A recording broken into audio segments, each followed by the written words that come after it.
Welcome to the Writer Dojo with your hosts Steve Diamond That's me. and Larry Correa. Hey guys! Today's episode, Setting.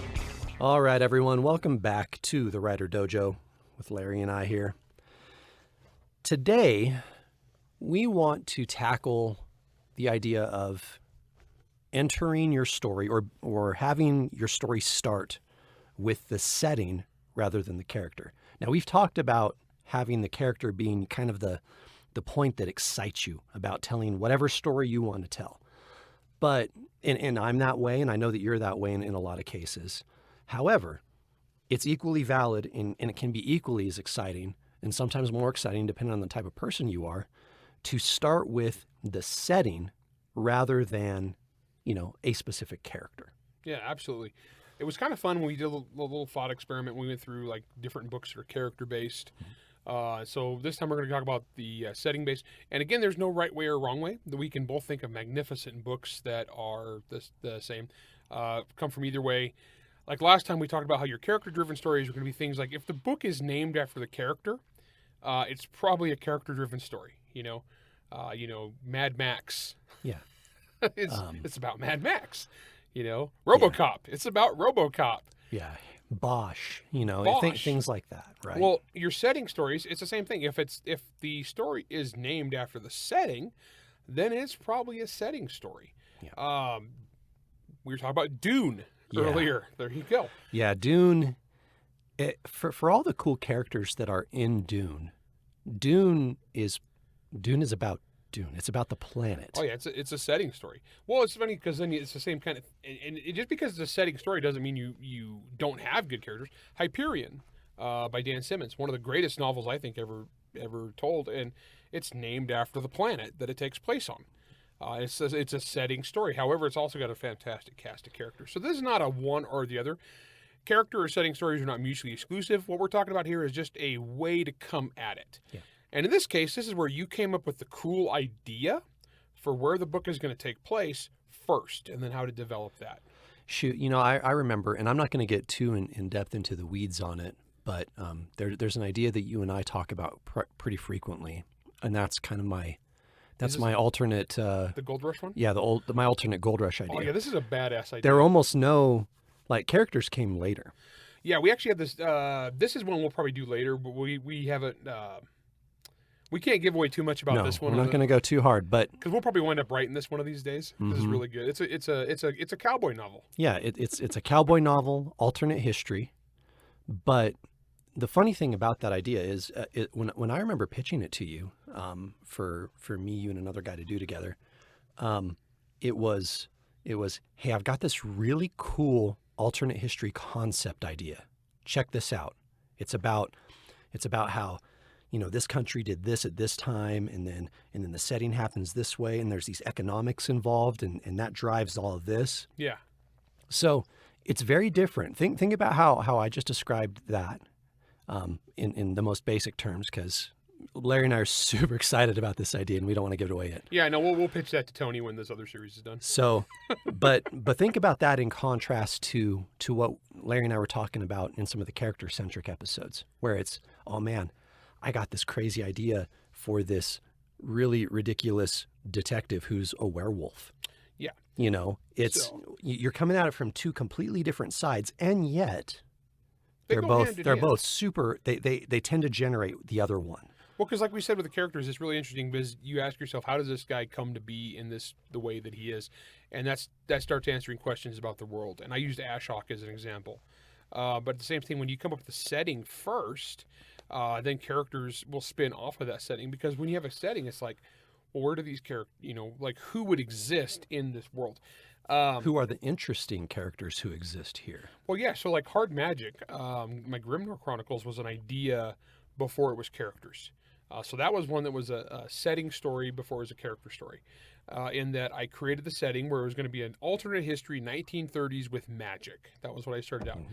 Then I was like, okay, what cool characters populate a 1930s with magic world? The first big obvious one was the hard-boiled detective archetype and the Great War vet, and so I ran with that. But then as it expanded out from there, because I grew up in the San Joaquin Valley of California, just south of where you grew up, Right.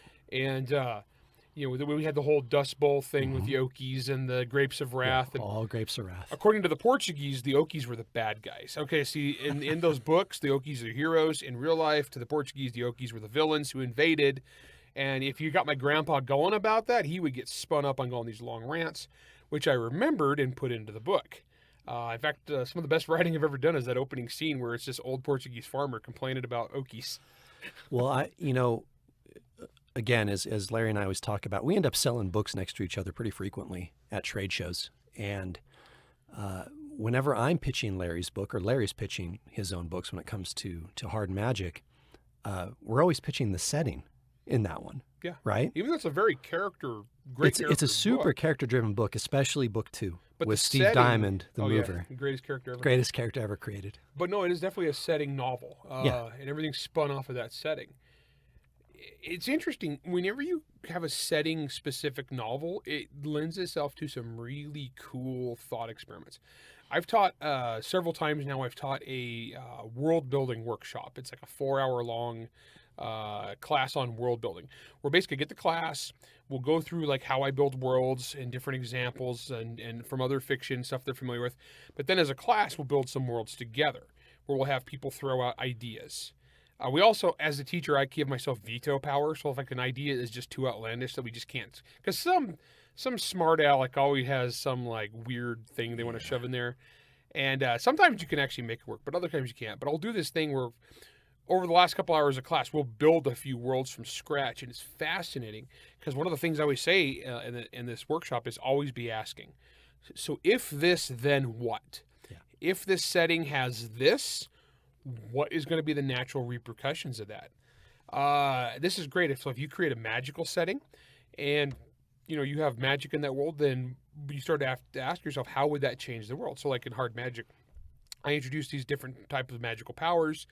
I had healers, but I was like, okay, so if you have a world with a magical healer, what does that change? And also he's like, so how common is this? How rare? Because if it's not common, then it's going to be very valuable and very expensive. And basically, I introduced magical healing into this book so I could have cooler fight scenes to get the main characters back into action faster. But it actually led to some really interesting things. So I made healers like a 1 in a million kind of thing. And so they were worth their weight in gold. And so rich people specifically would monopolize them because it was the era of, your Carnegies and your JP Morgans. Right. And they would monopolize these healers. And it was just really interesting because so a healer would be like a billionaire just by virtue of existing. Yeah. But we had all these different questions you can just ask. If you had people who can control electricity, what does it do? If you have people who control fire, what does that do? People can control gravity, so on and so forth.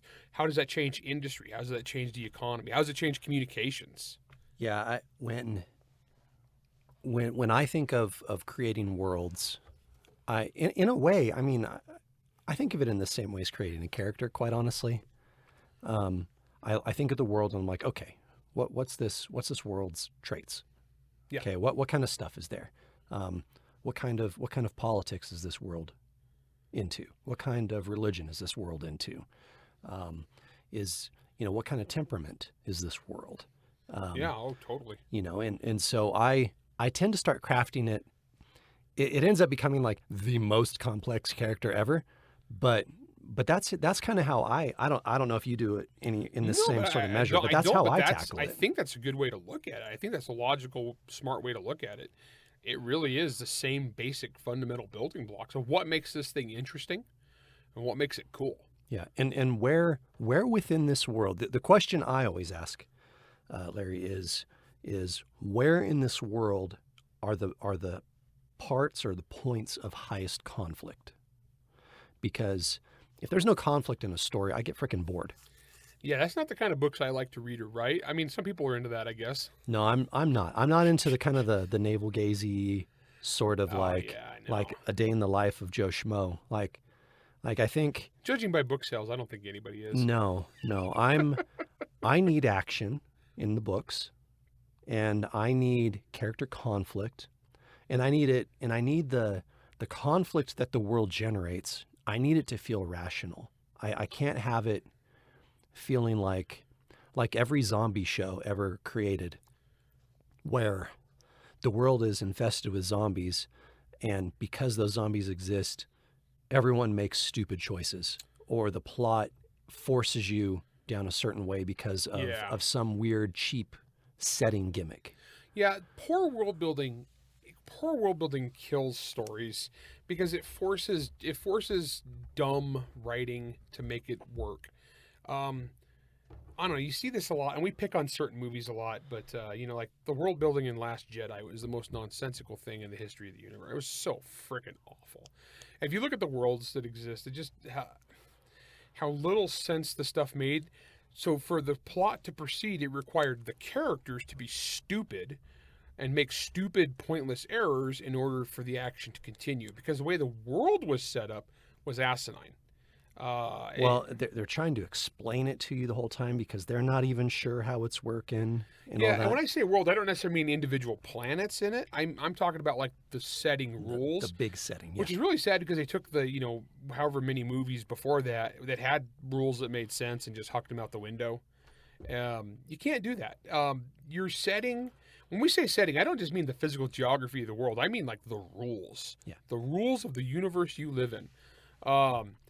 And that could be a lot of different things. So we're genre writers. We're talking science fiction, fantasy. If you're writing sci-fi, a lot of times world building is technology. Yeah. What is the tech level of this world? And then what are your rules for different technologies? You can't just suddenly, flip it on a dime, introduce some crazy new tech that never existed before, and expect that to make sense. When I say that, I'm thinking of the Holdo maneuver, where for 9 movies we've had spaceship battles where it's dogfighting spaceships is kind of the rule that's been set. But all of a sudden, we could just flip a ship to hyperspace and obliterate a whole, mega battle cruiser and its entire carrier battle group in an instant. Worst admiral ever. And it was like the dumbest thing because, why didn't they just do that to the Death Star? Twice. Why didn't they just do that in episode 7? Every single flipping movie they had. Yeah, and they try to explain it away later because I think they realized how stupid it was. It was stupid. It was pretty. Now let's contrast that to John Wick 1. Okay. John Wick. Let's talk about the world of the Continental. Yeah, right? it's actually interesting. And their currency of money and all that stuff. Like they spend almost zero time verbally explaining things. Because it actually, if you think about it, economically speaking, if it costs a gold Krugerrand to buy a drink, or, a suite of like an entire 3-gun arsenal with body armor, those must be really good drinks. Guns and it's also a Krugerrand, and a night in a hotel is a Krugerrand or whatever, the gold piece. Okay, that doesn't make sense, but that was one of those where they definitely went with rule of cruel, and they didn't try to explain it. No, it was a thing. That just was. And it's become such a success just in terms of wow, like this thing within this world is really cool. Well, that they've created its own their own series for it that's going to premiere at some point. Yeah. Right? I would love to be background gun guy who gets beat up and shot to death in that. That'd be awesome. That's like a goal in life. I mean, there's a lot of those. Well, and I look like most of them too. Is the sad part. I really do. That's why my son describes me to his friends. Is like, I was like, oh, my dad's the one that looks like a generic John Wick villain, and immediately, oh, that guy. Yeah, they'll know which one it is. Yeah, that's me. But it's internally consistent world building, right? Is a really interesting writer a guy we've both talked about on the show who I really like is Lee Modesitt. Yeah. He's great. Lee's great, but Lee's background was an economist, a very good economist. He worked for the government for a long time, so don't hold that against him. Me and Lee disagree on politics all the time, but he's one of the only guys I can actually argue about with it because he's really smart. Well, and he's so kind with his, like he'll disagree with you vehemently. Oh yeah, while smiling and giving you a hug. Yeah, he's a good dude. But I've been on panels with Lee where Lee and his world building goes so in depth on the politics and economics. Yeah. And the thing is, when you read his book, so you can tell because it's consistent, you can feel there's thought put into it. But we were one time on a panel and I was sitting in the audience, and so Lee was talking, And Lee's one of the panelists where I'll actually go to the panel and be in the audience because I can actually listen and learn stuff. And Lee one time was like, in all these years we've been doing this, I don't think I've seen anybody do a fantasy world with fractional reserve banking. I raised my hand and I go, I have, because I actually had that in Son of the Black Sword. And the thing is, I actually figured out how the economy works with the paper money there in this fantasy setting. Except that never shows up in the book at all because it's incredibly boring. There's like 15 people in America who would actually find that chapter interesting. But it's internally consistent. World building is what it's all about. All right, we're going to take a break really quick. And when we come back, we're going to go more into the differences between world building within our own world versus a completely made up one. And then I really, Larry, I want to talk about the do's and don'ts, well, basically the don'ts of checklisting within a setting. Yeah, totally. A lost colony planet, a perplexing murder, and a dogged homicide cop in this Audible original story from best-selling author Larry Correia and narrated by Oliver Wyman. When the biggest colony ship in human history was sent to settle a paradise world, an accident hurtled it deep into uncharted space. 1,000 light years from Earth, with no way home and no way to call for help. The colonists' only hope for survival was the one barely habitable planet in range, a nightmare world they named Croatoan. Landing on the only 5 mountain peaks tall enough to rise above the lethal acid clouds, the settlers carved a civilization from the rock. 100 years later, 5 Points has grown into a city of corruption and violence. With powerful corporations ruling the surface domes and criminal syndicates running the caverns below, murder is just the cost of doing business. So when a special magistrate is found dissolving in a protein vat, it barely registers, until DCI Lutero Cade, the last honest cop in 5 Points, catches the case. What he finds could threaten the colony's very existence, or at the very least, Cade himself. Lost Planet Homicide will be available on Audible on October 21st, 2021, and will be free with an Audible Plus subscription.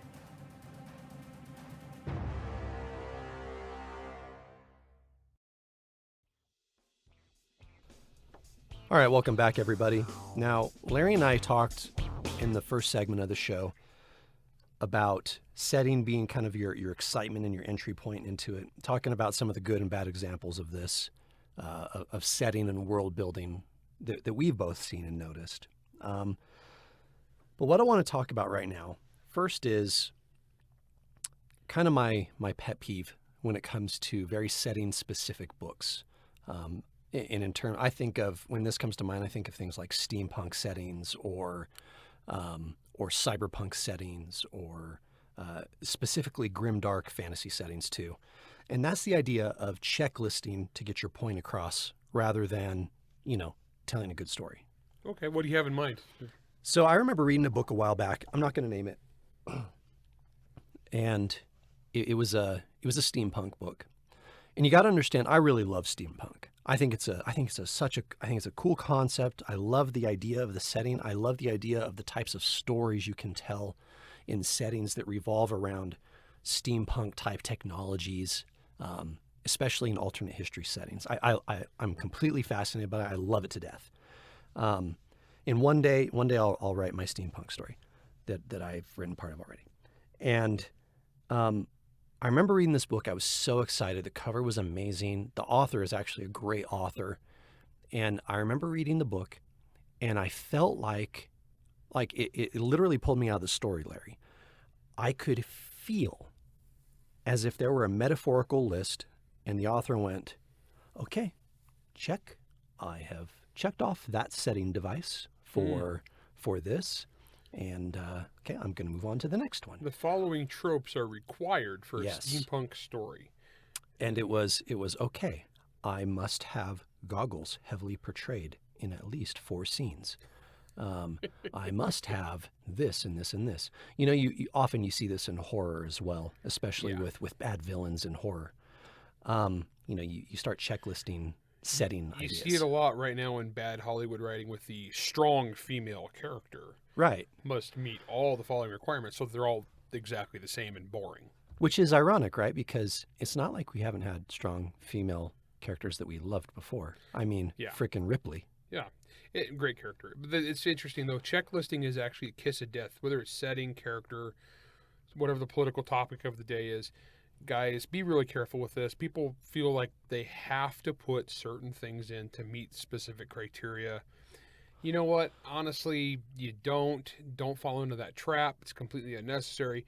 Do what you think is cool. Do what you think is unique and original and fun.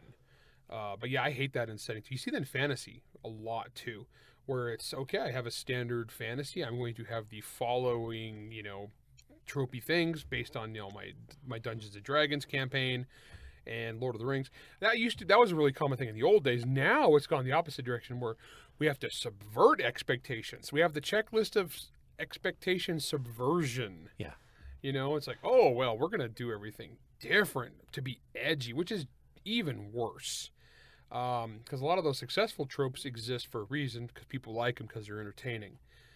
Honestly, guys, either way, it's dumb. Don't do it. Just make what you want. Well, and really, and we've talked about business and stuff before, and what I think a lot of people don't realize is just how long it takes, unless you're self-published and all you do is just hit a button overnight, because you're not thinking through things clearly. It takes a while for a book to be written and then therefore to be printed thereafter. About the trend chasers. Yeah. So when it comes with the insert message here, crowd, and the this is the statement and the message of the month, so I must include this in my story.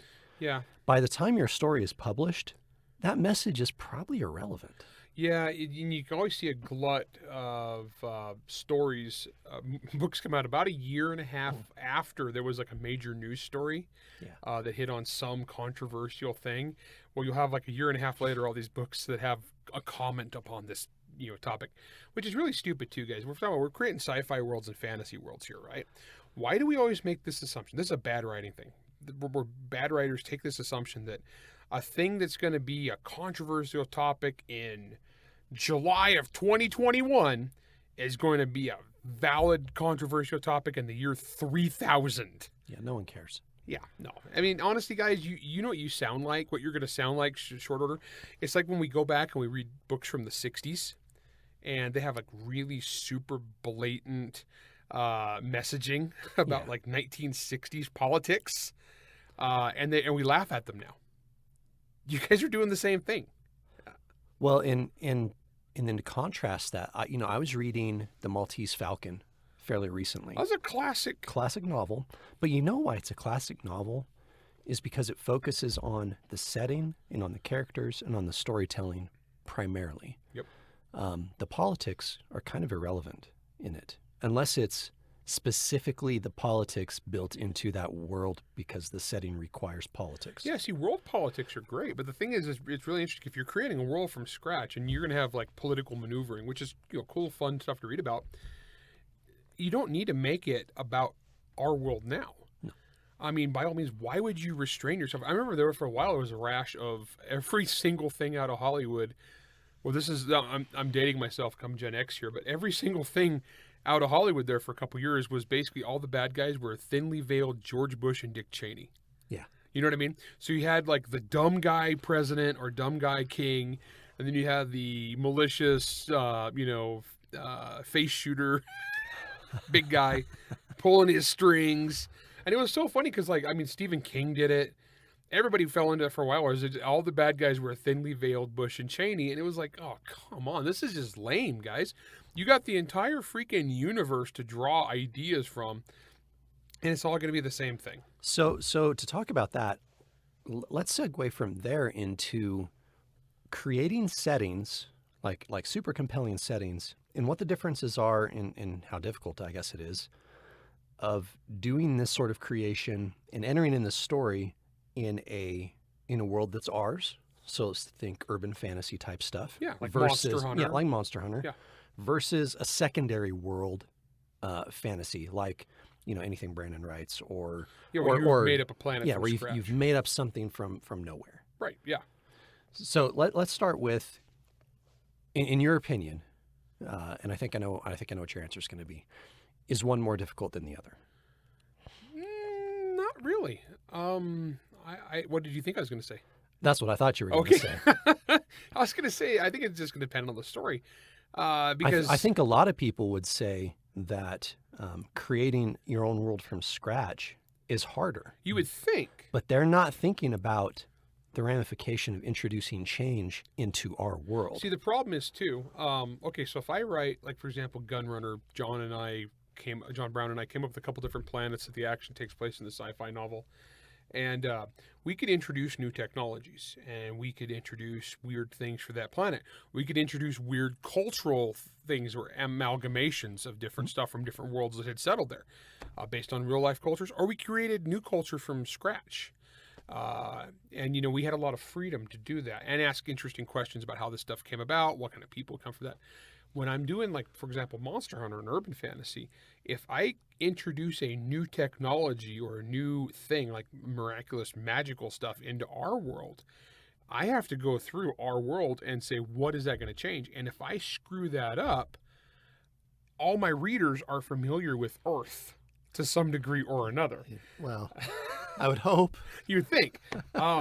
So some of them live in their own little worlds, but if I tweak a wild thing in a fantasy world or a sci-fi world that I made up from scratch, it's whatever I say it is. If I introduce something here on Earth that doesn't make sense, immediately all the readers are going to glom onto it and they're going to catch it. It'd be like the example I used one time for this about new technologies would be like, if I wrote a scene here on Earth where somebody pulled up in a car and the guy hurried and got in the car by crawling in through the trunk and then crawling through the back seat and getting in front, everybody would be like, what? Why didn't you just get in the door? Yeah. You know what I'm saying? It would immediately, without context, it's like, that makes no sense. Why would you do that? That's the danger of introducing new stuff into our world. You got to think it through and make sure it works. So I actually say they're probably pretty equal. Yeah, and I agree with you. I think that there are benefits to either. Now, while we just said that there are some difficulties when you're thinking about ramifications of introducing things in our world, for example, there are a lot of things that you can just go with. It's like, I don't have to explain transportation. Yeah, because they just know. We know what cars do. They take it We for know what granted. planes do. We know more or less how a gun works. Most people, well, some people, less people do. Yeah. My audience, they all do. Yours do. Yeah. So you don't have to spend time inventing or explaining things like that.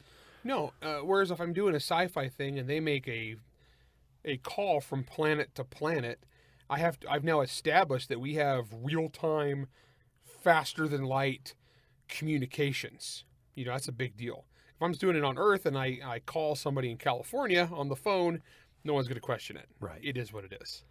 Now, on the secondary world stuff, what I really like about that is I get to do what I want. You get a lot of freedom. I mean, let's go back to the Dune example, right? I want Empire State Building sized mega worms. Yeah. I want this planet that has spice on it that causes faster than light travel. Well, I want to be able to outthink a computer. Yeah, because in my setting, computers are evil. Yeah. And they destroyed the universe. It's the Butlerian jihad. Yeah.